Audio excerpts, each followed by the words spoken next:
Change IAS के हिंदी माध्यम मुख्य परीक्षा में जिन विद्यार्थियों ने समाजशास्त्र को ऐच्छिक विषय के रूप में रखा है, उनके लिए आयोजित इस चेंज आईएएस का इनिशिएटिव, इस वेबिनार में उनका मैं स्वागत करता हूं। आज इस वेबिनार का जो मुख्य उद्देश्य है, उसमें बहुत सारी चीजें जो आप जानते हैं और बहुत सारी चीजें जो या तो अनजाने में छूट जाती हैं या उनके संदर्भ में व्यापक स्पष्टता का अभाव होता है, और इस कारण छोटी छोटी गलतियां किस प्रकार अंकों के नुकसान के रूप में हमारे सामने दृष्टिगत होती हैं, इन तमाम चीजों को, और जो प्रोग्राम्स हैं, जो हिंदी माध्यम का प्रोग्राम्स चेंज आईएएस में चल रहा है, वो किस प्रकार एक विशिष्ट प्रोग्राम है, क्यों उस प्रोग्राम को ज्वाइन करना चाहिए, और हमारे पूरे प्रोग्राम में जो मूल बातें हैं, जो उसकी मूलभूत विशेषताएं हैं, वो क्या है। इन तमाम विषयों पर आज हम आपसे रूबरू हो रहे हैं, आपसे बातचीत कर रहे हैं। डियर एस्पिरेंट्स, जो सबसे पहले समस्या आती है हिंदी माध्यम के विद्यार्थियों के सामने, एक व्यापक धारणा है, खासकर पीसीएस में ये धारणा ज्यादा व्यापक है। आईएएस में तो खैर ये धारणा टूट चुकी है, क्योंकि 2020 में सेकंड रैंक होल्डर ही सोशियोलॉजी विषय को लेकर थी, कैंडिडेट जागृति अवस्थी। तो 15 से 16% जो रिजल्ट्स आता है, और 2020 तक जो मेंस में आया है, वो सोशियोलॉजी का रिजल्ट रहा है। तो ह्यूमैनिटीज में, आर्ट्स के सब्जेक्ट्स में अगर हम देखें तो सोशियोलॉजी फिलहाल अभी टॉप पर चल रहा है, इसमें कहीं किसी को कोई डाउट नहीं होना चाहिए। लेकिन यही बात जब पीसीएस लेवल पर आती है तो थोड़ी सी शंका उत्पन्न होना स्वाभाविक है। पहली बात कि हिंदी माध्यम में, और आज चूंकि ये वेबिनार हिंदी माध्यम पर फोकस है, तो मैं हिंदी माध्यम के ही विद्यार्थियों को ध्यान में रखते हुए कुछ चीजें यहां पर आपके सामने शेयर करूंगा। हिंदी माध्यम में एक ये धारणा बनी हुई है कि समाजशास्त्र में नंबर नहीं मिलते, या बहुत अच्छे नंबर नहीं मिलते, या जिनका विषय है उनमें इतने नंबर नहीं मिलते कि फाइनली उनका सिलेक्शन हो जाए। तो एक्चुअली हिंदी माध्यम समाजशास्त्र के एस्पिरेंट्स की वास्तविक दिक्कतें कहां पर मौजूद हैं, आइए बारी बारी से समझते हैं। मैं विश्वविद्यालय का प्रोफेसर होने के नाते भी और यूपीएससी में विगत 17 वर्षों से मार्गदर्शन उपलब्ध करा रहा हूं। मैं डॉक्टर मनोज छापड़िया आज आपसे चर्चा करने जा रहा हूं कि पहली जो दिक्कत है वो है हिंदी भाषा पर कमजोर पकड़ का होना। हम अपने अभी तक के जो एक्सपीरियंस हमने देखा है, हम जो अनुभव किए हैं, जो टेस्ट हम करवाते हैं, इंस्टीट्यूट के बच्चे जो एनरोल्ड बच्चे हैं, और जो टेस्ट में लिखते हैं, हिंदी मीडियम के बच्चे जो लिखते हैं, उनमें जो उनका भाषा का जो प्रस्तुतिकरण होता है, वो निसंदेह बड़ा उत्साहजनक नहीं होता, उत्साहवर्धक नहीं होता। उसका एक कारण है, और उसका जो सबसे प्रमुख कारण है वह यह है कि इलेक्ट्रॉनिक मीडिया ने हम लोगों की आदतें खराब कर दी हैं। इलेक्ट्रॉनिक मीडिया ने हमारी आपकी सबकी आदतें खराब कर दी हैं। अब हम अखबार भी यूट्यूब पर पढ़ना चाहते हैं, अब हम अखबार भी डिजिटल मोड में पढ़ना चाहते हैं। तो पहली गलती तो यहीं से शुरू होती है। मैं हमेशा चेंज आईएएस हमेशा अपने पंजीकृत विद्यार्थियों को, और जो भी विद्यार्थी हमारे पहले के बैचेस के हैं, हमारे निरंतर संपर्क में हैं, उनको हमारे तरफ से एक ही सुझाव रहता है कि हिंदी माध्यम के विद्यार्थी एक राष्ट्रीय हिंदी का दैनिक अखबार, रोज नियमित प्रिंटेड अखबार यूट्यूब पर पढ़ने की बात मैं यहां नहीं कर रहा हूं, बल्कि मैं उस आदत को डिस्करेज करने की बात कर रहा हूं। आप जरूर पढ़िए। अब सवाल यह है कि हिंदी बहुत अच्छी होगी, सोशियोलॉजी मेंस में किस तरीके से उसकी यूटिलिटी है, क्या फायदा होगा। देखिए, दो बातें यहां पर होती है। अगर आपके पास पर्याप्त शब्दकोश नहीं है, स्तरीय शब्दकोश नहीं है, तो डेफिनेटली मुख्य परीक्षा में आप उत्तर नहीं लिख पाएंगे, और अगर लिखेंगे भी तो वो स्तरीय उत्तर नहीं होगा। तो सबसे पहला जो संकट आता है वो है हिंदी भाषा पर पकड़ का कमजोर होना। कमजोर पकड़ वाले विद्यार्थी, जिनकी व्याकरणिक गलतियां होती हैं, मैं जब आंसर्स चेक करता हूं, जब मैं टेस्ट लेता हूं सोशियोलॉजी के हिंदी मीडियम के स्टूडेंट्स का, तो एक पेज में इतनी सारी गलतियां निकलती हैं जो ये सोचने पर बाध्य करती हैं कि जब यही आप मुख्य परीक्षा में से, आप में से तमाम विद्यार्थी ऐसे होंगे जो संभवतः मुख्य परीक्षा लिखे होंगे पिछले वर्ष की, और अगर आप मूल्यांकन करिए तो आपको ये पता चलेगा कि आपने लिखा तो खूब लेकिन नंबर नहीं मिला। तो पहली जो सबसे बड़ा जो पहला कारण दृष्टिगत होता है वो है भाषा का स्तरीय न होना। मैं ये आपसे ये नहीं कह रहा कि आप हिंदी भाषा के विद्वान आपको होना है, बट आपके पास पर्याप्त शब्दकोश होने चाहिए, स्तरीय शब्दकोश होना चाहिए, जिसमें से ऐसे शब्दों का प्रयोग आप कर सकें, क्योंकि शब्दकोश समृद्ध रहेगा तो समाजशास्त्र मुख्य परीक्षा तक ही मामला नहीं है, ये जीएस में भी मैटर करेगा। और ऐसे में तो सारा खेल ही आर्ट ऑफ राइटिंग का होता है। तो जितना समृद्ध आपका शब्दकोश होगा, जितनी संतुलित आपकी भाषा होगी, उतना बेहतरीन रिदम में आप आंसर्स को लिख पाएंगे। और आयोग आपसे समाजशास्त्र में आप विद्वान होइए इसकी अपेक्षा नहीं करता, बल्कि इसकी अपेक्षा करता है कि प्रश्न जो पूछा गया है, उसका जो आपने उत्तर लिखा है, उसकी भाषा की लयता, उसमें अवधारणात्मक स्पष्टता, उसमें जो सूचनाएं मांगी गई हैं, प्रश्न की जो मांग है, उसको दृष्टिगत रखते हुए आपने उस उत्तर को फ्रेमवर्क किया है कि नहीं किया है। तो ये सारी चीजें एक दूसरे को प्रभावित करती हैं, एक दूसरे से गुथी हुई हैं। तो इसलिए एक राष्ट्रीय अखबार हिंदी का अगर आप नियमित पढ़ते हैं, उसके एडिटोरियल्स, रोज के एडिटोरियल्स अच्छे नहीं होते डेफिनेटली, लेकिन महीने में 15-17 एडिटोरियल्स ऐसे होते हैं जब आप पढ़ेंगे और उसको लिखेंगे तो डेफिनेटली आपको रोज 1, 2, 4, 5 वर्ड आपके शब्दकोश में एनहांस होंगे, वो उसमें वृद्धि होगी, और धीरे धीरे आपके पास एक अच्छी पकड़ हो जाएगी भाषा पर, जो आपको मुख्य परीक्षा में बहुत हेल्प करेगी। दूसरी बात, समाजशास्त्र हिंदी मीडियम पर एक ये भी प्रश्नवाचक चिन्ह लगता है कि हम तो लिखकर आते हैं, हमने लिखा भी है पर्याप्त, हमने शब्द सीमा से ज्यादा लिखा है, लेकिन नंबर नहीं मिले। उसका एक दूसरा कारण है भाषा के अतिरिक्त, वो है कि जो बच्चे आईएएस की परीक्षा में मुख्य परीक्षा के में समाजशास्त्र विषय को ऑप्शनल के रूप में लिए हैं, उनके लिए भी ये बात लागू होती है। और पीसीएस में भी अगर आप ये देखिए तो अब धीरे धीरे लोक सेवा आयोगों का जो पैटर्न है वह संघ लोक सेवा आयोग की पूरे प्रारूप की अपनाने की दिशा की ओर उन्मुख हो गया है। तो इसलिए धीरे धीरे ये फर्क कम होता जाएगा, और पीसीएस का जो स्टैंडर्ड है वो धीरे धीरे आप देखिए वो आईएएस का शेप लेता जा रहा है।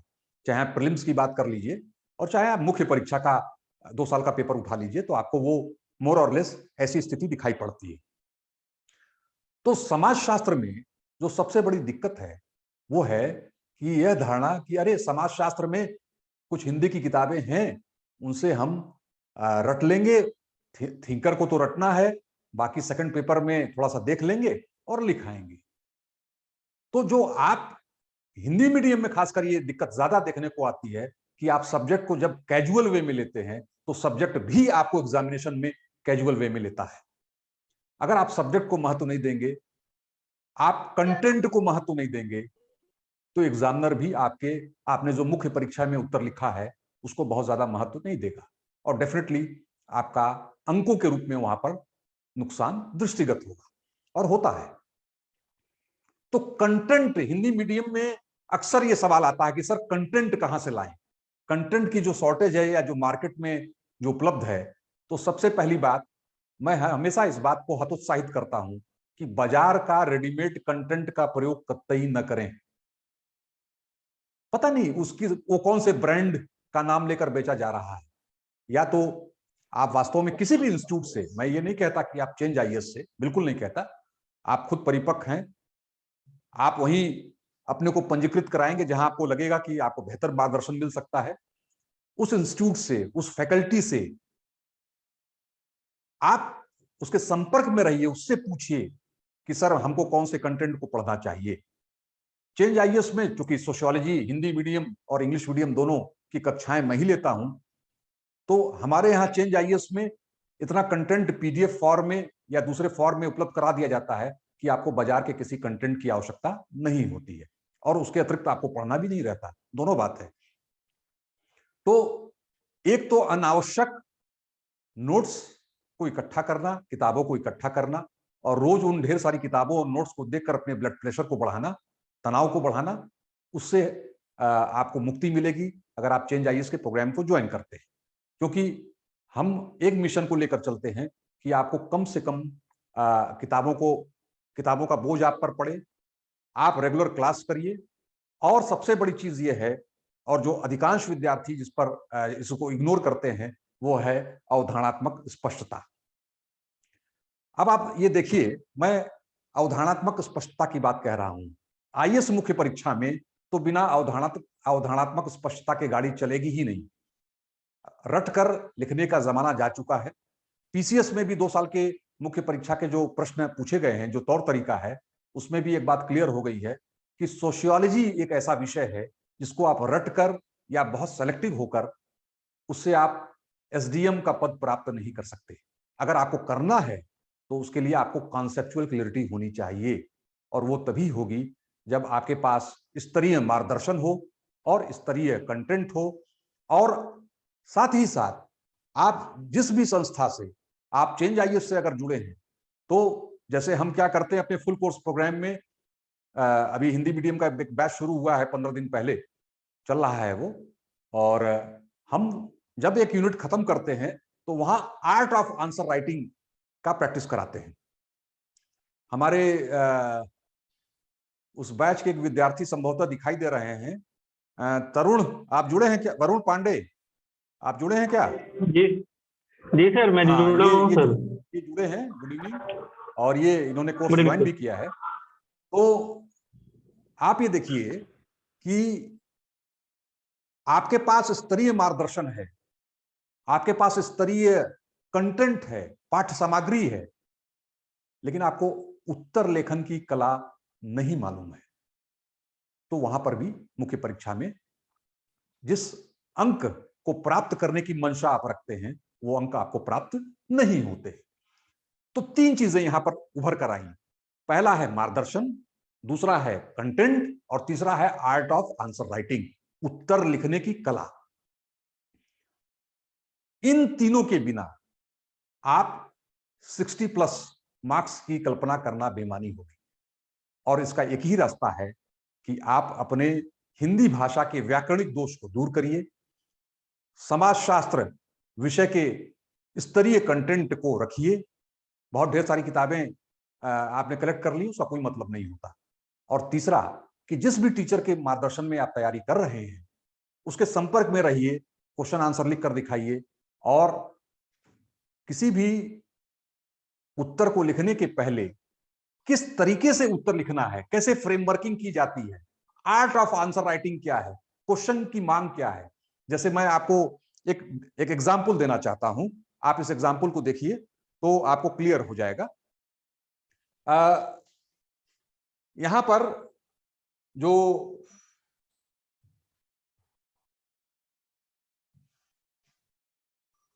चर्चा मैं करूंगा जिस संदर्भ में, वो है अगस्त कोम्त। आप अगस्त कोम्त पढ़ते हैं, और आपने अगस्त कोम्त के सिद्धांतों को पढ़ा है।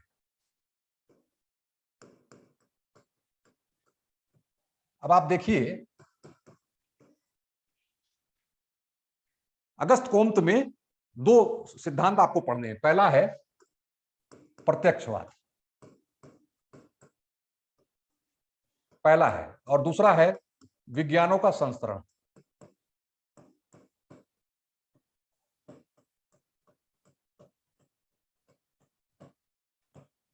ठीक है। अब आप देखिए, ये दोनों ही आपको पढ़ने हैं पीसीएस में, क्योंकि इसमें से अधिकांश विद्यार्थी पीसीएस के हैं, और लेकिन मैं जो आपको डिलीवर कर रहा हूं वो आईएएस पीसीएस दोनों की दृष्टि से है, और दोनों को ही मैं टारगेट लेते हुए दोनों को ही एड्रेस कर रहा हूं। तो यहां पर अगर आप देखिए कि प्रत्यक्षवाद और विज्ञानों का संस्करण, नॉर्मली एक विद्यार्थी ये सोचता है कि ये एक थिंकर के दो सिद्धांत हैं और इन पर हम तैयार कर लें 300-350 वर्ड में और लिखाएंगे, लेकिन अंक नहीं मिलता। लिख के भी आता है, ये फैक्ट है कि वो उत्तर लिखता है, पॉइंट वाइज लिखता है, लेकिन उसको नंबर नहीं मिलते, एवरेज मार्क्स मिलते हैं 50%, 52%, 45%, इस तरह से नंबर मिलते हैं। क्यों नंबर मिलते हैं? यह है चिंतन करने का विषय। क्या जिन लोगों ने, मैं एक प्रश्न पूछ रहा हूं, कृपया चैट बॉक्स में इसका आप उत्तर लिखें। जिन लोगों ने मुख्य परीक्षा लिखी है या तैयारी कर रहे हैं या थोड़ा बहुत भी सोशियोलॉजी पढ़े हैं, आप मुझे बताइए कि ये दो सिद्धांत है या अलग अलग सिद्धांत है या एक दूसरे से जुड़ा हुआ सिद्धांत है? आप चैट बॉक्स में अपना उत्तर दे सकते हैं।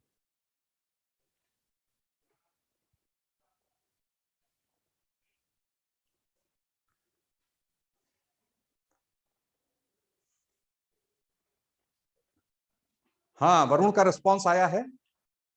और कोई? मैं आपके उत्तर की प्रतीक्षा कर रहा हूं। और कोई बताना चाहे बिल्कुल बताए। ये टू वे प्रोसेस होगा कि हम आपसे इसी बहाने, आप हमसे संवाद करें, अपनी क्वेरीज को रखें। पहला वाला दूसरे का पार्ट है, स्तुति जुड़ा हुआ है। रंजीत, हाँ बिल्कुल जुड़ा हुआ है, बिल्कुल जुड़ा हुआ है। रंजीत, क्या आप मुझे बता सकते हैं क्या किस वे में जुड़ा हुआ है? बहुत संक्षेप में, डिटेल में हम नहीं जाएंगे, संक्षेप में मुझे आप बता सकते हैं क्या किस प्रकार जुड़ा हुआ है?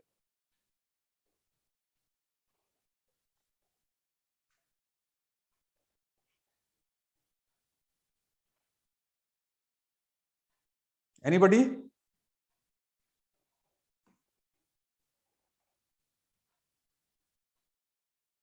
स्तुति, can you tell me? Ranjit, Varun, how it is inter related? कैसे एक दूसरे से जुड़ा हुआ है? How both the theories of the August Comte have been of the view that both of the theories are interrelated? किस प्रकार एक दूसरे से ये सिद्धांत जुड़ा है? आप लोगों ने आंसर दिया हुआ है, वेरी नाइस। चलिए, मुझे बड़ी प्रसन्नता हो रही है कि एटलीस्ट आप एक बुनियादी समझ है आपके पास समाजशास्त्र की, ये बहुत अच्छा है। देखिए कि प्रत्यक्षवाद का जो सिद्धांत था, ये वास्तव में बौद्धिक विकास का, मानवीय विकास का सिद्धांत था, जो बौद्धिक विकास होने के साथ साथ उत्तरोत्तर 3 स्टेजेस में दिखाई पड़ता है। ठीक है, थियोलॉजिकल, मेटाफिजिकल और साइंटिफिक, जिसको आप धर्मशास्त्री, तत्व दार्शनिक और प्रत्यक्षवादी अवस्था कहते हैं। तो चूंकि विभिन्न बौद्धिक विषयों के संदर्भ में ये जो परिवर्तन तीनों स्टेजेस में हुए हैं, वो एक साथ है या कंप्लीट नहीं हुए, या इनको आप कहिए कि ये बौद्धिक विषयों के संदर्भ में एक साथ परिवर्तन नहीं हुआ। जो परिवर्तन होता है वो हमेशा टुकड़ों में होता है। तो अगर कॉम्ट तीसरी अवस्था कहते हैं कि प्रत्यक्षवाद की अवस्था है, तत्व दार्शनिक के बाद प्रत्यक्षवादी अवस्था आई, जहां वैज्ञानिक दृष्टि से, वैज्ञानिक पद्धति शास्त्र से सामाजिक घटनाओं का वैज्ञानिक अध्ययन किया जाता है। ठीक है, क्योंकि वो फिजिक्स के, उन्होंने बीएससी फिजिक्स की थी, नेचुरल साइंसेज उनका बैकग्राउंड था, फिजिक्स उनका बैकग्राउंड था, तो डेफिनेटली उनका एक अप्रोच था, उनका एक सॉफ्ट कॉर्नर था नेचुरल साइंसेज के प्रति, प्राकृतिक विज्ञानों के प्रति उनका एक अप्रोच था कि जिस तरह से प्राकृतिक विज्ञानों की विधियों को, अब चूंकि देखिए दिक्कत क्या है कि प्राकृतिक विज्ञान का मतलब हो गया भौतिक शास्त्र, रसायन शास्त्र, जीव विज्ञान इत्यादि, लेकिन कॉम्ट जो थे, कॉम्ट का यह जो मनोविज्ञान था कि प्राकृतिक विज्ञानों की प्रविधियों से सामाजिक घटनाओं का वैज्ञानिक अध्ययन करना। हमें सीधे सीधे सिद्धांत को नहीं देखना है, हमें यह भी ध्यान में रखना है कि कॉम्ट वॉज ए फ्रेंचमैन, वो फ्रांस के रहने वाले थे, और फ्रांस का सामाजिक आर्थिक राजनीतिक परिवेश उस समय कैसा था। एक बात हमेशा ध्यान में रखनी चाहिए, और ये आपको मैं एक चीज में बताऊं, मुख्य परीक्षा में अगर आपका ऑप्शनल तैयार है, मैं यहां पर एक बात रेखांकित करना चाहता हूं पूरी अकाउंटेबिलिटी के साथ, कि मुख्य परीक्षा में अगर आपने ऑप्शनल अच्छी तरीके से तैयार किया है तो पर्सनालिटी टेस्ट में 50% इंटरव्यू आपका, सोशियोलॉजी में खासकर 60% आपका इंटरव्यू इसी के इर्द गिर्द चलेगा। क्योंकि सोशियोलॉजी के बच्चे को, एस्पिरेंट को कई तरीके से फायदा इंटरव्यू में होता है। उससे सिचुएशनल क्वेश्चन भी पूछेंगे कि अगर आप कहीं पोस्टेड हो गए और कहीं सांप्रदायिक दंगा हो गया, या कहीं इस तरह की डाउट डिस्प्यूटेड एरिया में अगर आप प्रशासनिक अधिकारी हो गए तो कैसे हैंडल करेंगे। तो ये सारी चीजें इसके पाठ्यक्रम में हैं, और सोशियोलॉजी आपको एक नजरिया देती है। एक्चुअली उसी नजरिए की तलाश में अगस्त कोम्ट थे कि एक ऐसा विज्ञान चाहिए जो सामाजिक घटनाओं का वैज्ञानिक अध्ययन कर सके, क्योंकि फ्रांस उस समय सामाजिक, आर्थिक, राजनीतिक, सांस्कृतिक अस्थिरता के दौर से गुजर रहा था। तो किसी भी सिद्धांतकार का जो परिवेश होता है वह उसके चिंतन को डेफिनेटली प्रभावित करता है, पहली बात। और यही कारण था कि कॉम्ट का यह मत था कि धर्मशास्त्रीय अवस्था हुई, धर्मशास्त्री से एवं सकारात्मक अवस्थाओं से जो परिवर्तन होता है, और जो विभिन्न विषयों में के संदर्भ में जो परिवर्तन होता है, वो एक साथ नहीं हुआ। तो एक साथ जब परिवर्तन नहीं हुआ तो इसका मतलब क्या हुआ दूसरे वे में, कि आपको श्रेणीबद्ध तरीके से होने वाले उस परिवर्तन को समझना पड़ेगा। तो अब श्रेणीबद्ध तरीके से हम कैसे समझेंगे परिवर्तन को, वहां तो 3 ही स्टेजेस हैं। तो उस चीज को समझने के लिए उन्होंने जो सिद्धांत दिया वो था विज्ञानों का संस्तरण। दूसरे शब्दों में हम कह सकते हैं कि प्रत्यक्षवादी अवधारणा का और व्यापक स्पष्टीकरण हमें कॉम्ट के इस विज्ञानों के संस्तरण के सिद्धांत में मिलता है। अब आपको मैंने एक चीज ये कॉम्ट की बताई जो कि इंटर रिलेटेड है। अब एग्जामिनर से नंबर कैसे लेना है, अब यहां से सारा खेल होता है टेक्निक। सारी चीजें ज्ञान से नहीं होती हैं। जब आप आज स्मार्ट सिटी में रह रहे हैं, स्मार्टफोन यूज कर रहे हैं, तो आज आपको स्मार्ट लेबर करना पड़ेगा, खाली हार्ड लेबर करने से काम नहीं चलेगा। और यहां पर स्मार्टली आपको न सिर्फ इंटर रिलेट करना है, अगर विज्ञानों के संस्करण पर सवाल आता है तो आपको अपने इंट्रोडक्शन पैरा में सीधे ये नहीं शुरू कर देना है कि अगस्त कॉम्ट ने अपने विज्ञानों के संस्करण में सबसे प्राचीन, आपने चार्ट बना दिया, और चार्ट बनाने के साथ आपने लिख दिया कि सबसे पहले जो है गणित शास्त्र आया, उसके बाद सबसे नया जो विज्ञान है वो एथिक्स एंड साइकोलॉजी आया, और सोशियोलॉजी भी एक नया विज्ञान है। इस तरह से बिल्कुल नहीं लिखना है, क्योंकि अगर आप इस तरह से लिखते हैं तो आपको एवरेज मार्क्स ही मिलेंगे। बल्कि आपको अपने देखिए जो 3 चीजें हम सुनते हैं, पहला है इंट्रो, प्रस्तावना जिसको आप कहते हैं। हिंदी मीडियम में है तो मैं इसको हिंदी मीडियम में लिखता हूं, प्रस्तावना। तो प्रस्तावना में अगर विज्ञानों के संस्करण पर सवाल आया है तो विज्ञानों के संस्करण की महत्ता क्या है, कॉम्ट ने विज्ञानों के संस्करण का सिद्धांत क्यों दिया है, और वहीं पर आप थोड़ा सा प्रत्यक्षवाद के उस अधूरे काम को, प्रत्यक्षवाद के उस अवधारणात्मक अधूरेपन को, अस्पष्टता को, जिसको व्यापकता मिली है इस सिद्धांत के द्वारा, वहां से आप इंट्रोडक्शन शुरू करेंगे। तो इसका फायदा क्या होता है, इसका फायदा होता है कि एग्जामिनर को आप कन्वे करते हैं कि मुझे विज्ञानों का संस्करण तो क्लियर कट आता है, मैं वो लिख भी रहा हूं, लेकिन इसका एक कहीं ना कहीं आरंभिक सिरा वो प्रत्यक्षवादी सिद्धांत में निहित है। आपने ये भी मैसेज उसको कन्वे कर दिया, और आपने अपने आंसर राइटिंग स्किल से उसको मजबूर कर दिया कि अगर पीसीएस है तो कम से कम आपको 65 से 70% नंबर आपने मजबूर किया, क्योंकि एग्जामिनर के पास आप नहीं है, केवल और केवल आपके आंसर्स हैं। ठीक है, तो ये मैं समझता हूं कि ये एक ऐसी चीज है जो अमूमन 99% विद्यार्थी गलती करते हैं। ठीक है, is that clear? Yes sir. आप लोग जरा म्यूट कर लीजिए अपना, किसी का अनम्यूट हो गया है। सूर्यकांत सूर्यकांत त्रिपाठी, जरा सा आप अपना म्यूट कर लीजिए, ऑडियो म्यूट कर लीजिए, ठीक है। यहां तक किसी का कोई सवाल, यहां तक किसी का कोई सवाल है तो वो कर सकता है, मैं आगे बढ़ूं।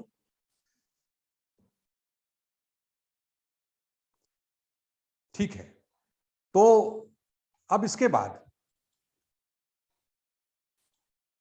दूसरी बात आती है कि जब हम आर्ट ऑफ आंसर राइटिंग की बात करते हैं, और आर्ट ऑफ आंसर राइटिंग में मैंने आपको बताया कि किस तरीके से इंटरलिंकेजेस हैं, तो एक सवाल यह भी आता है, और कम से कम मैं चेंज आईएएस प्लेटफॉर्म पर जो डिलीवर होता है, सोशियोलॉजी जो मैं पढ़ाता हूं, उसमें अब डायग्राम्स का बहुत बड़ा रोल हो गया है। डायग्राम्स का बहुत बड़ा रोल हो गया है। डायग्राम्स का रोल क्यों हो गया है, इसको जरा समझिए। देखिए, 10-12 साल पहले मुख्य परीक्षा में शब्दों की सीमा 600 वर्ड्स होती थी लॉन्ग टाइप आंसर्स की। अब वो घट चुकी है, आईएएस में 250 वर्ड आ गया है, ठीक है, और करीब करीब पीसीएस की भी यही स्थिति है। तो अगर ऐसी स्थिति में आप अपने बड़े जो थ्योरेटिकल 2 पार्ट्स वाले क्वेश्चन होते हैं कि संरचनावाद क्या है, लेवी स्ट्रॉस के संरचनावाद के नियम को समझाइए। अभी 2 प्रश्न हो गया कि संरचनावाद है क्या, ठीक है। अब संरचनावाद क्या है, इसको समझने के लिए जरूरी है, अभी मैं परसों क्लास भी ले रहा था, मैंने लेवी स्ट्रॉस पढ़ाया भी है, तो आपको थोड़ा सा भाषा विज्ञान, लिंग्विस्टिक आपको समझना पड़ेगा। और मैंने केवल आधे घंटे में उस पूरे भाषा विज्ञान को लेवी स्ट्रॉस पढ़ने के पहले क्लास में चर्चा की थी, और लेवी स्ट्रॉस बाद में इतना सरल हो गया। उसका कारण है क्योंकि पूरा सोशियोलॉजी में जो संरचनावाद की जो थियरी है, वो वास्तव में भाषा विज्ञान पर आधारित संरचनावाद है। इसलिए अगर आपको सोशियोलॉजी के संरचनावाद की अवधारणात्मक एसएफ नॉडेल और लेवी स्ट्रॉस, पीसीएस में 2 थिंकर हैं, आईएएस में संरचनावाद नहीं है, लेकिन सामाजिक संरचना से सवाल उसमें पूछे जाते हैं, दूसरे वे में पूछे जाते हैं।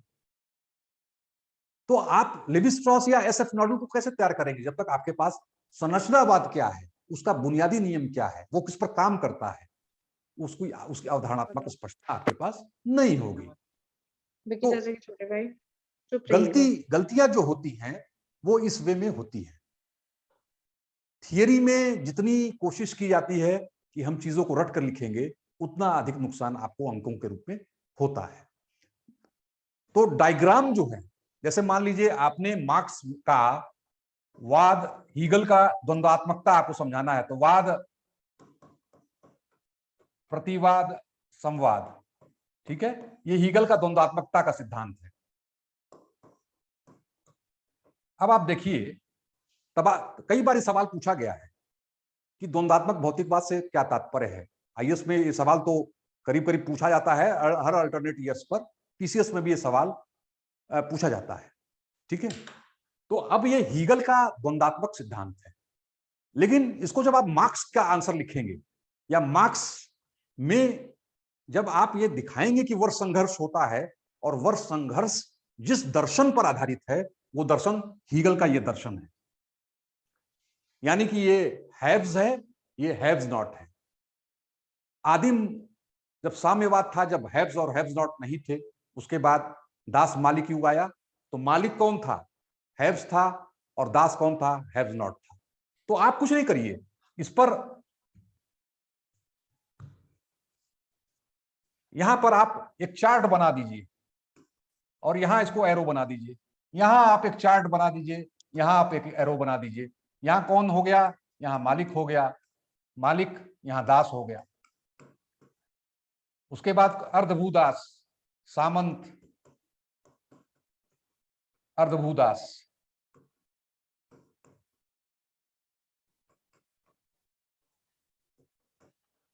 इसके बाद पूंजीपति,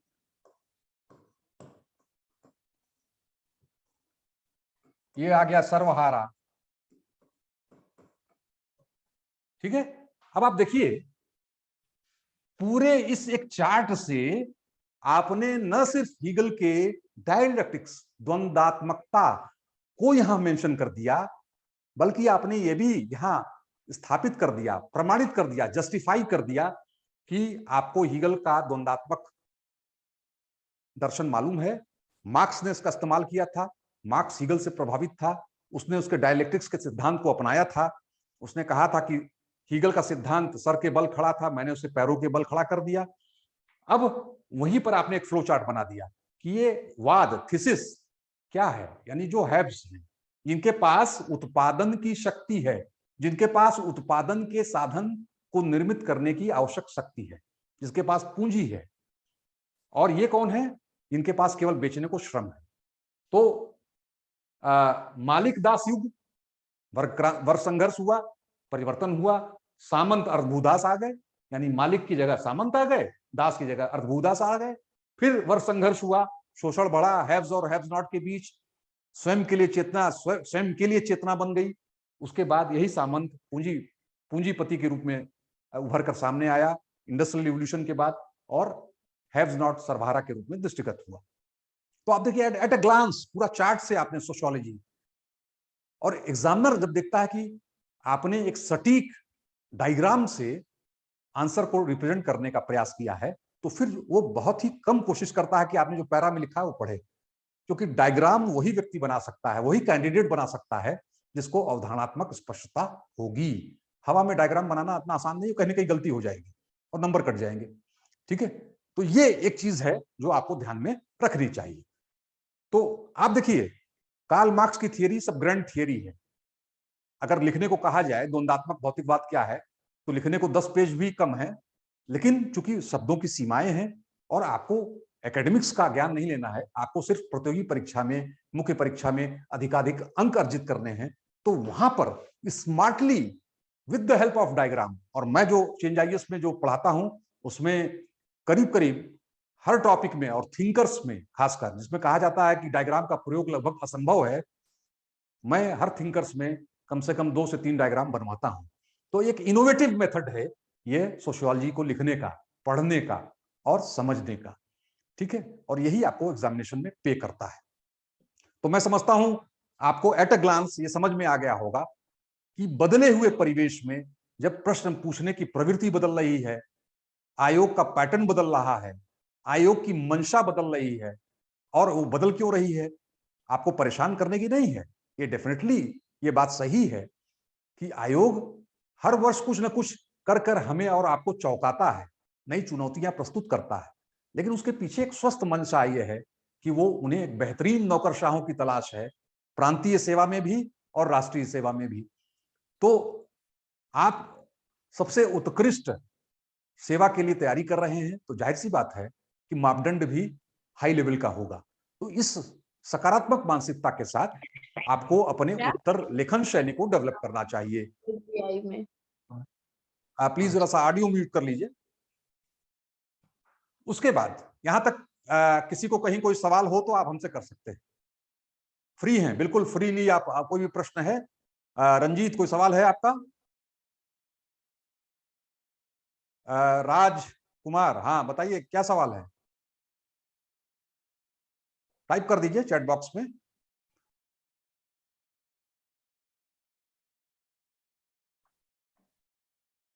और किसी का कोई सवाल है? बिल्कुल आप सवाल अपने उठा सकते हैं, जितने भी सवाल हैं आप अपने सवालों को उठाइए, बिल्कुल हमसे संवाद करिए। मैं पूरी कोशिश करूंगा कि मैं आपके प्रत्येक सवाल का उत्तर दे सकूं।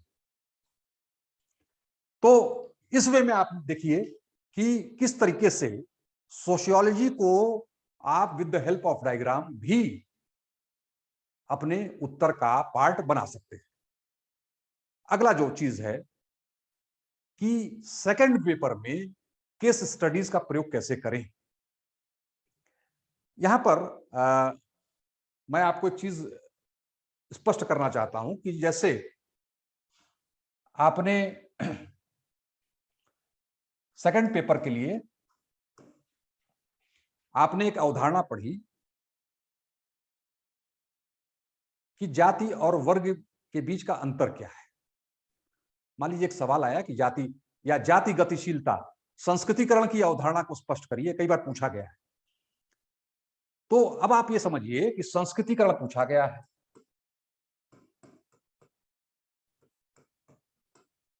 आपको मालूम है इस अवधारणा के प्रतिपादक एम एन श्रीनिवास थे, ये आप सभी जानते भी होंगे जो विद्यार्थी हैं जिन्होंने पढ़ा है। लेकिन संस्कृतिकरण की अवधारणा का पहले जो नामकरण था वो ब्राह्मणीकरण था, बाद में एम एन श्रीनिवास ने इसको बदलकर संस्कृतिकरण रखा।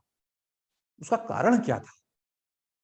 अब यहीं पर जिस एक बात को मैंने अभी आपसे कहा है कि अवधारणात्मक स्पष्टता होनी चाहिए, तो मैं कई बार देखता भी हूं, मुझसे तमाम स्टूडेंट्स मिलते भी हैं, दिल्ली में भी जब ऑफिस में आते हैं मिलने के लिए चेंज आईएएस के, और मैसेजेस से भी, तो मैं जो समझ पाता हूं उनकी दिक्कत कि उन्हें ये तो मालूम होता है कि संस्कृतिकरण किसे कहते हैं।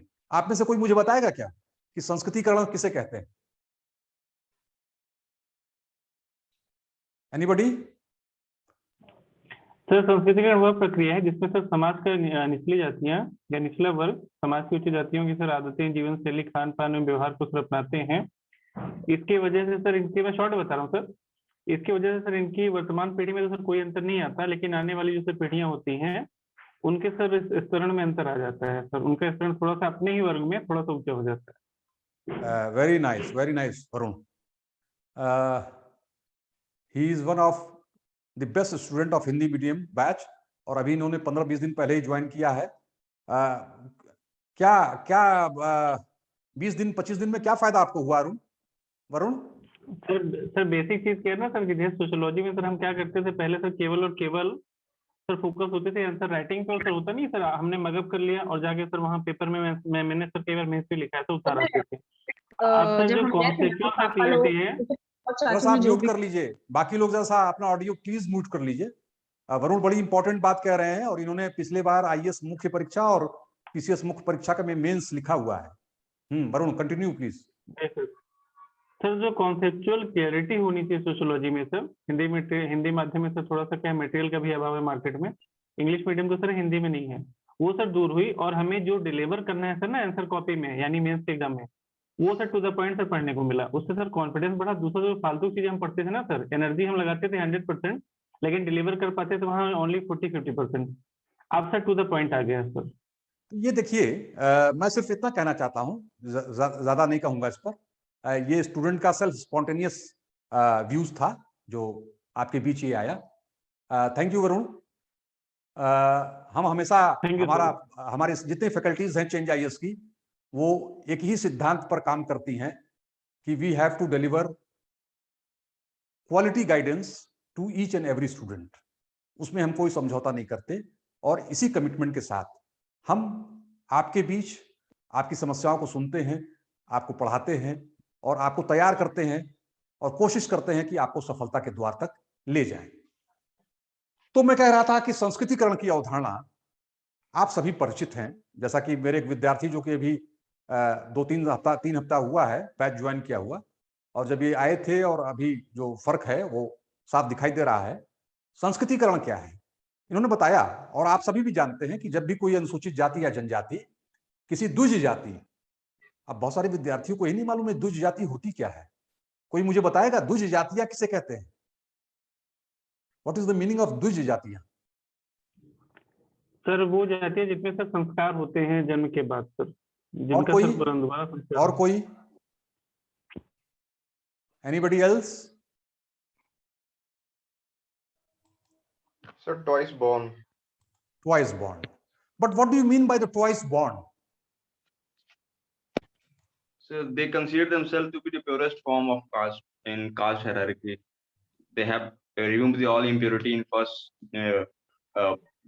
period of their birth, and they come in pure form in second birth. So they are the purest form of the caste in all caste hierarchy. Obviously. Sir ये माना जाता है कि सर जन्म से हम अशुद्ध होते हैं, और जो सर समाज के साथ सवर्ण जातियां हैं उनमें सर जन्म के बाद एक संस्कार होता है सर, इसीलिए इनको सब द्विज जातियां कहा जाता है। And you have to use that word, and that is उपनयन संस्कारा, दैट इज संस्कार, उपनयन संस्कार। उपनयन संस्कार। ठीक है ना, राइटली सेड। दोनों ही आंसर्स अच्छे हैं। I think Raj have answered ना? Yes sir. हाँ Raj, so you see Raj कि that the particular term you have to use that is उपनयन संस्कारा। ठीक है, वो प्यूरिफिकेशन की बात बिल्कुल सही है, शुद्धिकरण होता है, बट वो शुद्धिकरण होता कैसे है, उस अवधारणा को आपको लिखना पड़ेगा, एंड दैट इज उपनयन संस्कारा। उपनयन संस्कार केवल ब्राह्मण, क्षत्रिय और वैश्य, इन 3 जातियों में होता है, और इसलिए इन 3 जातियों को द्विज कास्ट कहा जाता है। ठीक है, इसके बाद अब आप देखिए तो हुआ क्या, अनुसूचित जाति और जनजाति के लोग द्विज जाति में से किसी एक जाति को अपना संदर्भ जाति मानते हुए उनके जीवन शैली, खान पान, उनके तौर तरीके, परिधान, उनके रहन सहन को अपनाकर और कुछ पीढ़ी बाद उसी जाति का होने का दावा करने लगते हैं। तो समाज में जातिगत निम्न परिस्थिति से ऊपर आने की गतिशीलता की जो प्रक्रिया है, that is known as Sanskritization, संस्कृतिकरण। बट ये सिक्के का केवल एक पहलू है। इतना आप लिख कर आएंगे तो फिर मामला एवरेज मार्क्स का आ गया। तो एसडीएम कैसे बनेंगे? एवरेज मार्क्स पर तो एसडीएम बनेंगे नहीं। अगर आप आईएएस दे रहे हैं तो टॉप 50 में जागृति अवस्थी वाला रैंक कैसे मिलेगा? नहीं मिल सकता, कुछ अलग करना पड़ेगा ना। तो अलग कैसे करेंगे, समझिए जरा सा बात को। और सारा टेक्निक जो हम लोग डिलीवर करते हैं अपने क्लासेस में, उसका एक छोटा सा डेमो मैं आपको दे रहा हूं, ट्राई टू अंडरस्टैंड दैट। संस्कृतिकरण क्या है? जाति गतिशीलता की एक प्रक्रिया, it's a process of caste mobility. किसमें है? लोअर कास्ट, मतलब एससी, एसटी एंड अदर्स। ठीक है, लोअर, निम्न जातियों में। अब होता क्या है कि एमएन श्रीनिवास ने पहले इस अवधारणा को कहा ब्राह्मणीकरण। अचानक क्या हो गया कि उन्हें कुछ समय बाद उसी अवधारणा को बदलकर संस्कृतिकरण करना पड़ा। हुआ यूं कि मैसूर, जहां पर वो उनका स्टडी एरिया था, कर्नाटक में एक स्थान है मैसूर, आप सब परिचित है। तो वहां पर जहां वो अध्ययन कर रहे थे, वहां उन्होंने पाया कि शेड्यूल कास्ट और शेड्यूल ट्राइब के लोग सबसे पहले ब्राह्मणों को अपना संदर्भ जाति, रेफरेंस कास्ट मानते हुए उनके लाइफस्टाइल को अपनाने की कोशिश करने लगे। लेकिन उन्हें दिक्कत होने लगी। क्यों? क्योंकि शेड्यूल कास्ट, शेड्यूल ट्राइब्स और लोअर कास्ट के लोग चूंकि शराब का सेवन करते थे, मांसाहार का सेवन करते थे, बहुत ज्यादा धार्मिक नहीं थे, धार्मिक कर्मकांड में बड़ी बड़ी सीमित रुचि थी या नहीं के बराबर थी, पवित्र ग्रंथों को नहीं पढ़ते थे। ठीक है, तो उन्हें लगा कि अगर हमें ब्राह्मण होने का दावा करना है तो ब्राह्मणों की जो जीवन शैली है अगर हम अपनाएंगे तो ये बड़ी कठिन है। चलिए हम मांस खाना छोड़ देंगे, शराब पीना छोड़ देंगे, लेकिन धार्मिक ग्रंथों को पढ़ने की जो पारंगतता है वो कैसे लाएंगे? बड़ा कठिन है, नहीं हो पाएगा। फिर उन्होंने देखा कि व्हाट अबाउट द क्षत्रिय। उन्हें लगा कि क्षत्रिय जो है उसमें तो अगर वो क्षत्रिय जाति की जीवन पद्धति को अपनाते हैं, जीवन शैली को अपनाते हैं, तौर तरीकों को अपनाते हैं, तो उन्हें कंप्रोमाइजेस कम करने हैं। यानी कि वो मांसाहार खाते रहें, कोई दिक्कत नहीं है, वो शराब का सेवन करते रहें, कोई दिक्कत नहीं है, उन्हें बहुत धार्मिक कर्मकांड में प्रवीण या निपुण होने की आवश्यकता नहीं है। तो कहीं ना कहीं लिबर्टी थी, ब्राह्मण होने की तुलना में वो ज्यादा लिबरल जोन में अपने को महसूस कर रहे थे। तो इसीलिए उस पूरे एरिया में ये सोशोलॉजिकल जो स्टैटिस्टिक्स है और जो रिसर्चेज है वो रिफ्लेक्ट करती हैं कि 2/3 से ज्यादा जो जाति गतिशीलता हुई शेड्यूल कास्ट और शेड्यूल ट्राइब्स की, उनमें संदर्भ जाति ब्राह्मण नहीं थी बल्कि राजपूत थे। यानी कि 65 से 70% जातियां वो राजपूत जाति का होने का दावा करने में की ओर उन्मुख हुई, क्योंकि उनके पास ब्राह्मणों वाले बहुत सारे चैलेंजेस नहीं थे राजपूत होने की कंडीशन में। तो इसीलिए वो बाद में अवधारणा ब्राह्मणीकरण ना होकर संस्कृतिकरण हो गया। अब आप देखिए, ये सवाल इंटरव्यू में पूछा गया है मुख्य परीक्षा का। मैं हमेशा अपने विद्यार्थियों को कहता हूं कि कभी भी पर्सनालिटी टेस्ट की सोशियोलॉजी के क्वेश्चंस को और मुख्य परीक्षा को अलग मत करिए। आप मुख्य परीक्षा एक ऐसी मैजिकल की है जो आगे के सारे रास्ते खोल देती है। आपके पास सफल होने असफल नहीं होने की सारी चाबी आयोग के पास नहीं है, आपके पास है। मैं बिल्कुल सहमत नहीं रहता हूं, क्योंकि सोशियोलॉजी से भी इस 2020 की पीसीएस में भले ही एक ही कैंडिडेट आया, लेकिन सोशियोलॉजी से उसने 46-47 रैंक है शायद उसकी, और he was selected. Yes sir. तो कहीं ना कहीं अगर वो सेलेक्ट हो सकता है तो आप क्यों नहीं सेलेक्ट हो सकते? अगर आईएएस में सेकंड रैंक सोशियोलॉजी से आ सकता है तो आप क्यों नहीं ला सकते? इस पर चिंतन करना है। और जो मैंने आपको 2-3 टॉपिक्स अलग अलग, first paper, second paper, case study, diagram, ये आपको मैंने जो एक डेमो दिया है, आप जरा चिंतन करिए। आप इस वेबिनार के बाद चिंतन करिए, ईमानदारी से एक पेपर और पेन उठाइए और चिंतन करिए और खुद से ये प्रश्न पूछिए कि क्या आप इतने स्मार्ट तरीके से टेक्निक्स को ध्यान में रखते हुए क्या आप तैयारी करते हैं?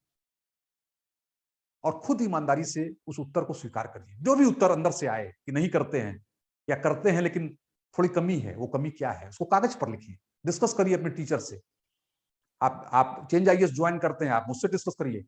मैं आपको बताऊं, चेंज आईएएस में हम लोगों ने एक फैसिलिटी दी हुई है कि जैसे अगर आप कोई कोर्स ज्वाइन करते हैं सोशियोलॉजी का, तो आप मुझसे सीधे बात कर सकते हैं। मैं टेस्ट लेता हूं तो यहाँ कोई स्टूडेंट चेक नहीं करता, सीधे मैं चेक करता हूं। हाँ, 3 दिन 4 दिन 5 दिन बाद मैं कॉपीज बैक करता हूं, क्योंकि समय लगता है। आप मुझसे बात करना चाहते हैं, एक फैसिलिटी है कि ग्रुप में आपने मैसेज दिया, जब जो लोग एनरोल्ड हैं वो जानते हैं कि सर आपसे बात करनी है, मैं टाइम स्लॉट्स अलॉट करता हूं कि आप इतने बजे मुझे कॉल करिए, और मैं उनकी बात सुनता हूं, उनकी समस्याओं को दूर करता हूं, और कैंडिडेट्स बहुत खुश रहते हैं कि सर से सीधे बात हो रही है।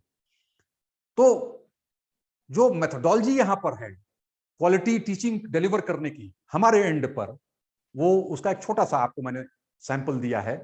और आपको ये ध्यान में रखना है कि आप इन सारी चीजों को, जो विधियां मैंने बताई हैं, उनको दृष्टिगत रखते हुए आपकी तैयारी का लेवल क्या है और क्या कमियां हैं, ये आप तय करेंगे, आप ढूंढेंगे। उसके बाद जो भी टीचर है, मैं ये नहीं कहता कि आप मुझसे पढ़ रहे हैं नहीं पढ़ रहे हैं, वो बिल्कुल मैटर नहीं करता, आप कहीं भी पढ़ रहे हैं, है ना, आप अपने टीचर से जरूर डिस्कस करिए।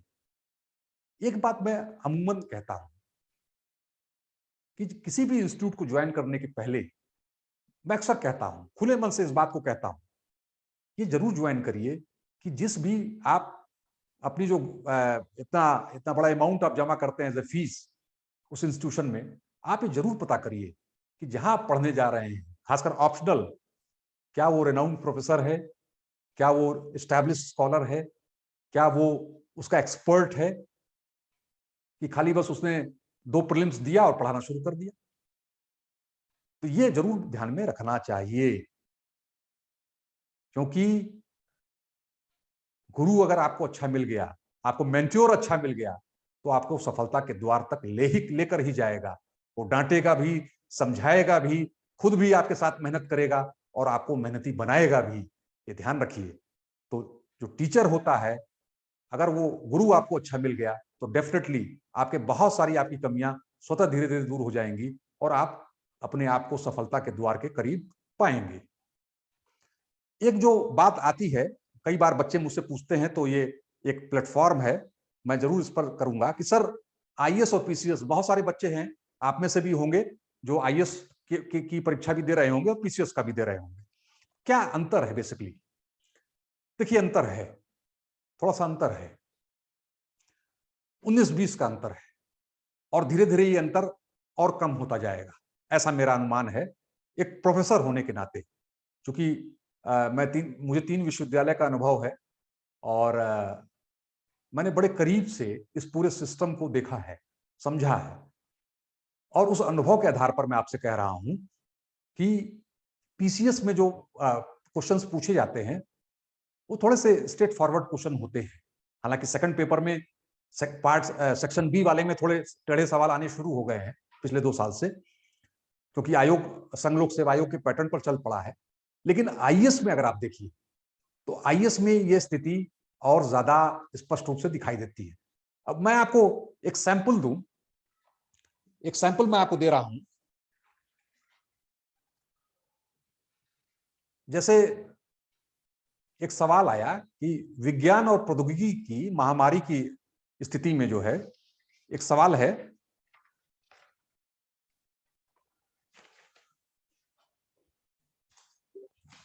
इस सवाल को देखिए जरा सा, बड़ा बड़ा अच्छा सवाल है कि क्या मानवता, ध्यान दीजिएगा, क्या मानवता प्रकृति, विज्ञान और प्रौद्योगिकी की दयालुता पर निर्भर है? महामारी के संदर्भ में टिप्पणी कीजिए। ठीक है, ये कोविड महामारी के संदर्भ की बात हो रही है। Is humanity at the mercy of nature, science and technology? Comment in the light of pandemic situation. अब सोशियोलॉजी में नंबर पाने के लिए आपको कॉन्टेम्परेरी जो हम डिलीवर करते हैं चेंज आईएएस में, कि करंट अफेयर्स को कैसे जोड़ें, सबसे इंपॉर्टेंट चीज है और इसको आपको समझना चाहिए। और इसलिए मैं जो प्रश्न पूछा गया है पिछले मुख्य परीक्षा में, उस सवाल को यहां पर उठा रहा हूं सैंपल के रूप में, फिर से पढ़ रहा हूं। क्या मानवता प्रकृति, विज्ञान एवं प्रौद्योगिकी की दयालुता पर निर्भर है? महामारी के संदर्भ में टिप्पणी कीजिए। आपको मालूम है 1.5-2 साल से पूरा विश्व जो है कोविड-19 महामारी से जूझ रहा है। तो मनुष्य, प्रकृति, विज्ञान और तीनों के अंतर संबंध, यह इस प्रश्न के आंसर का कंटेंट है। ठीक है, अब आप देखिए, इस प्रश्न में यह पूछा जा रहा है कि क्या मानवता जो है, क्या मानवता प्रकृति, विज्ञान एवं प्रौद्योगिकी की दयालुता पर निर्भर है? देखिए, मानवता जो होती है वह इनबिल्ट होती है, वो किसी पर निर्भर नहीं होती। मानवता हमेशा प्रकृति या विज्ञान और प्रौद्योगिकी के साथ एक समायोजन की स्थिति को निर्मित करती है। जैसे मान लीजिए विज्ञान और प्रौद्योगिकी ने कोविड महामारी से बचाव के लिए टीके का इजाद, ये विज्ञान की देन है। अगर ये सरकार की तरफ से टीका नहीं लगवाया जा रहा होता और इस टीके को लगवाने के लिए अनिवार्यतः हर व्यक्ति को कुछ धनराशि खर्च करनी पड़ती, मान लीजिए 1000 रुपए का एक टीका आता, तो उस केस में क्या होता? करोड़ों लोग जिनके पास इतनी आमदनी नहीं है वह उस स्वास्थ्य सेवा का लाभ नहीं ले पाते।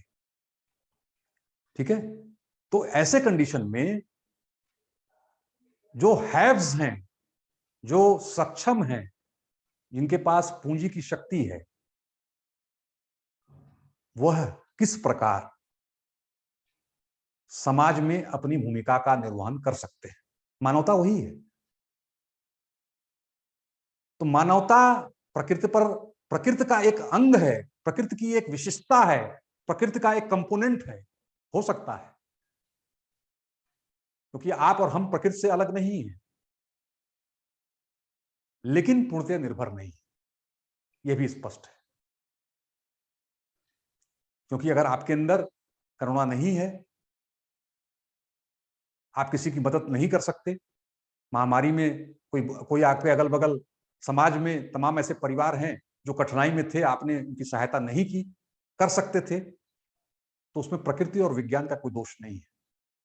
क्योंकि मानवता जो होती है वह सोशलाइजेशन के प्रोसेस, समाजीकरण की प्रक्रिया के द्वारा इनकलकेटेड की जाती है बचपन में। जिस परिवेश में आप पले पड़े होते हैं, परिवार, समाजीकरण, ये सब तय करता है कि आप कितने मानवीय होंगे या अमानवीय होंगे।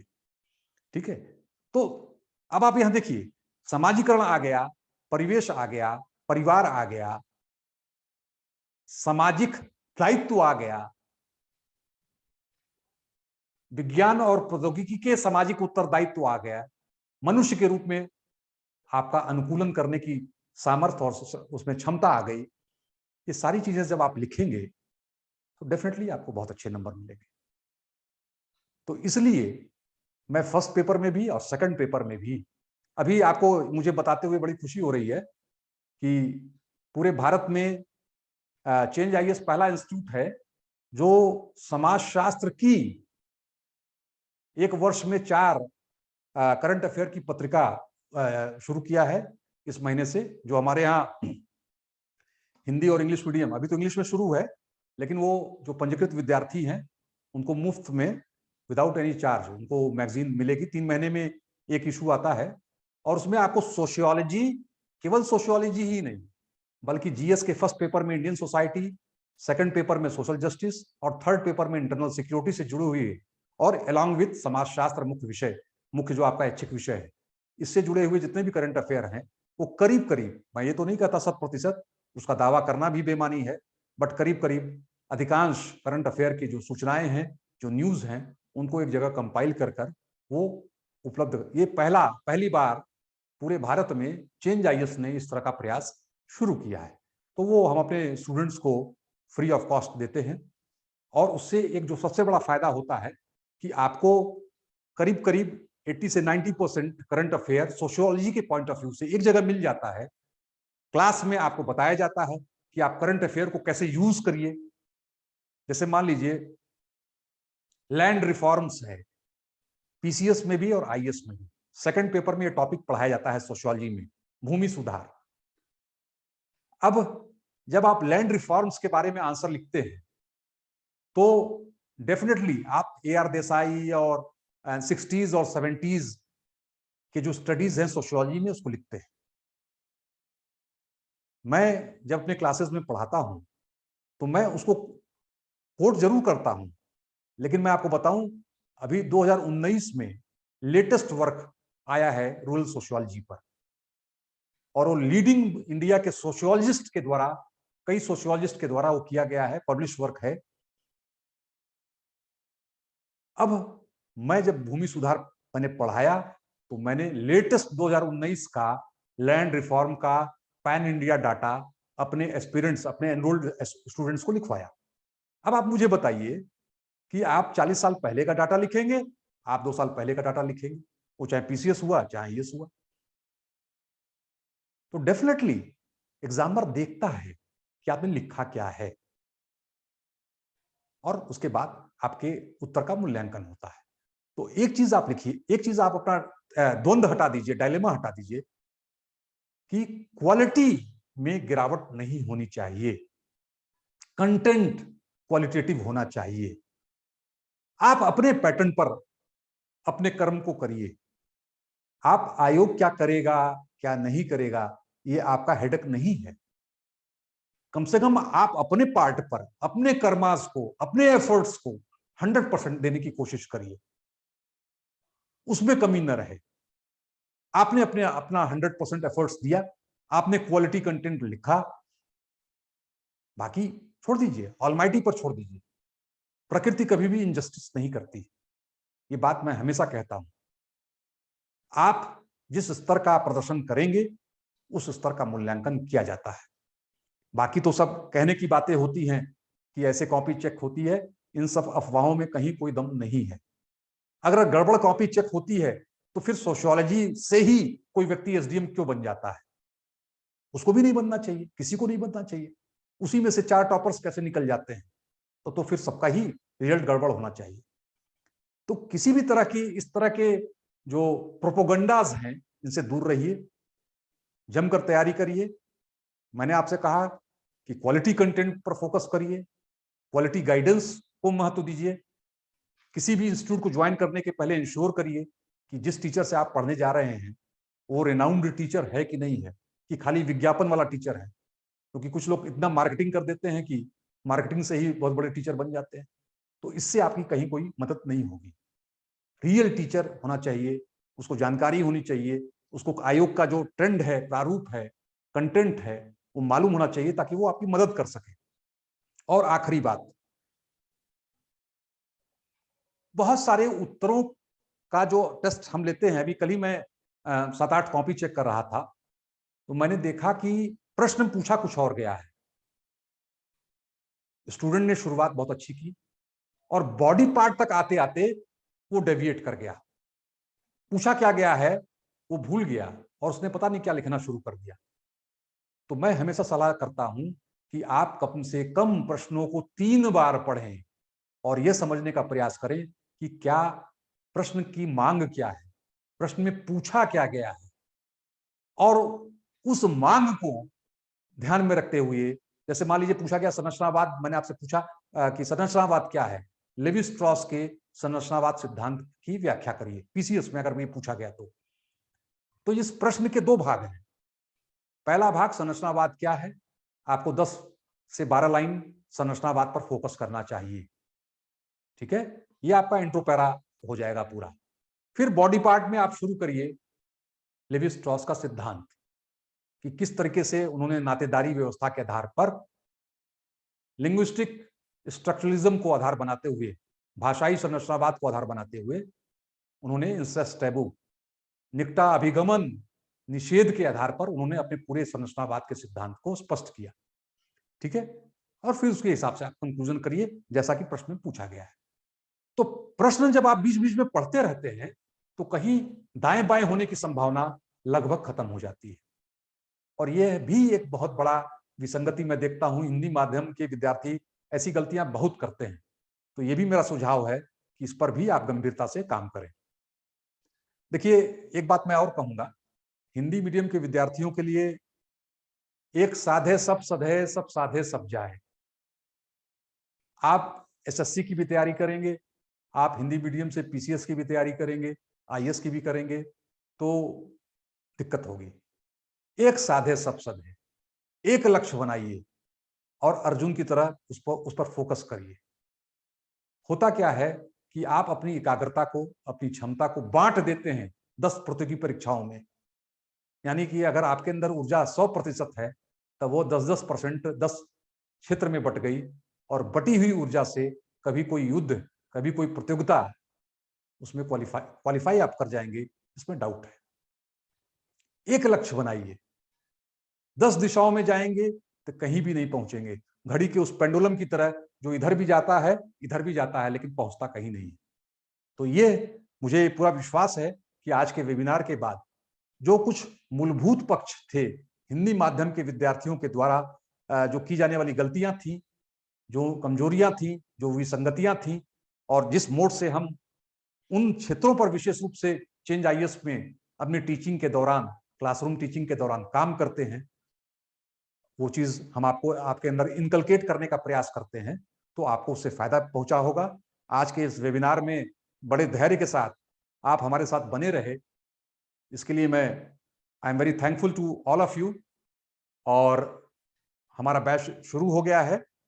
टेस्ट सीरीज भी जो लोग मुख्य परीक्षा देने जा रहे हैं, तो हिंदी इंग्लिश मीडियम पीसीएस की और आईएएस की टेस्ट सीरीज भी हमारे यहाँ उपलब्ध है, आप उसको ज्वाइन कर सकते हैं। अगर आपको मुझसे बात करनी है तो आप ऑफिस में का जो नंबर है आप उसे संपर्क कर सकते हैं, और आपको आप हमसे बात कर सकते हैं किसी भी समय, आप मैसेज कर दीजिएगा। आप ज्वाइन करिए ना करिए, फिर भी हम ये चाहेंगे कि अगर आपको कहीं कोई आवश्यकता पड़ती है तो चेंज आईएएस के कमिटेड फैकल्टी होने के नाते हम हमेशा अपने गंभीर विद्यार्थियों के साथ, जो अपने मन में सपने को लेकर आए हैं सिविल सेवा में जाने के, उस सपने को पूरा करने के लिए पूरा चेंज आईएएस सोशियोलॉजी फैकल्टी के रूप में मैं हमेशा आपके साथ हूं। आइए मिलकर बढ़ें उस लक्ष्य को पाने के लिए। वो सपना जो आपके दिमाग में है, आपके दिल में है, और सोशियोलॉजी में कहीं कोई समस्या है तो आपका स्वागत है चेंज आईएएस के इस प्लेटफॉर्म पर। आप जुड़े हमारे कार्यक्रम से और डेफिनेटली हम आपकी सहायता करेंगे। हम आपको वह क्वालिटी मार्गदर्शन उपलब्ध कराएंगे जिसकी आप हमसे अपेक्षा करते हैं। Thank you. कोई सवाल है तो सेशन ओपन है, आप सवाल कर सकते हैं।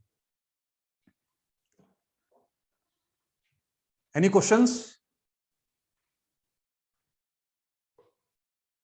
किसी का कोई सवाल है? Thank you, thank you all of you. तो आपने इतने धैर्य के साथ आप बने रहे, और कहीं आपको कोई जानकारी चाहिए तो आप हमारे ऑफिस में कॉन्टैक्ट नंबर है, मेंशन है, आप उससे संपर्क कर सकते हैं। Thank you.